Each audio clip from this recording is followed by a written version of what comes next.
로마서 14장. 여러분은 믿음이 약한 사람을 받아들이되 그의 견해를 논쟁거리로 삼지 마십시오.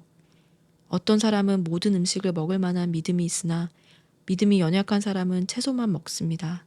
먹는 사람은 먹지 못하는 사람을 업신여기지 말고 먹지 못하는 사람은 먹는 사람을 판단하지 마십시오. 이는 하나님께서 그 사람을 받으셨기 때문입니다. 여러분이 누구기에 남의 종을 판단합니까? 그의 서고 넘어지는 것이 자기 주인에게 달려 있습니다.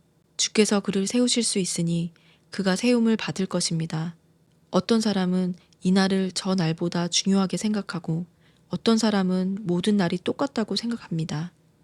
각자 자기 마음의 확신을 가지십시오. 어떤 날을 중요하게 생각하는 사람은 주를 위해 중요하게 생각하고 먹는 사람도 주를 위해 먹으니 이는 그가 하나님께 감사하기 때문입니다. 먹지 않는 사람도 주를 위해 먹지 않고 하나님께 감사드립니다. 우리 중에 아무도 자기만을 위해 사는 사람이 없고 자기만을 위해 죽는 사람도 없습니다. 우리는 살아도 주를 위해 살고 죽어도 주를 위해 죽습니다. 그러므로 죽든지 살든지 우리는 주의 것입니다.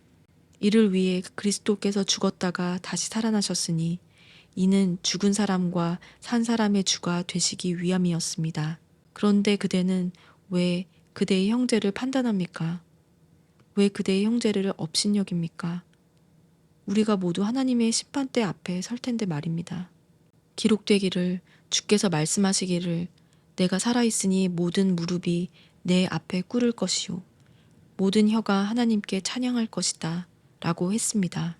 이와 같이 우리가 각각 자기의 일을 하나님께 사실대로 말씀드릴 것입니다. 그러므로 우리가 이제부터는 서로 남을 판단하지 맙시다. 형제 앞에 걸림돌이나 장애물을 두지 않기로 결심하십시오. 내가 주 예수 안에서 알고 확신하는 것은 이것입니다. 무엇이든지 그 자체로 부정한 것은 없고 다만 부정하다고 여기는 그 사람에게만 부정한 것입니다. 만일 음식 문제로 여러분의 형제가 근심하게 되면 그대는 더 이상 사랑을 따라 행하지 않는 것입니다. 그리스도께서 위해 죽으신 그 형제를 음식 문제로 망하게 하지 마십시오.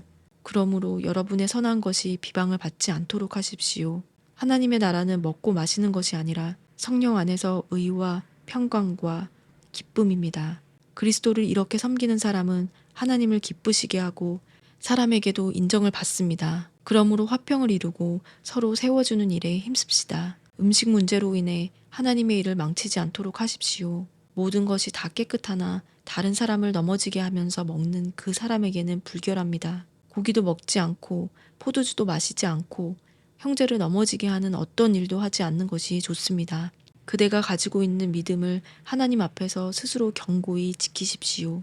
자신이 옳다고 생각하는 일을 하면서 스스로 자신을 정죄하지 않는 사람은 복이 있습니다. 그러나 의심하며 먹는 사람은 이미 정죄를 받았습니다. 이는 믿음에서 나온 것이 아니기 때문입니다. 믿음으로 하지 않는 것은 다 죄입니다.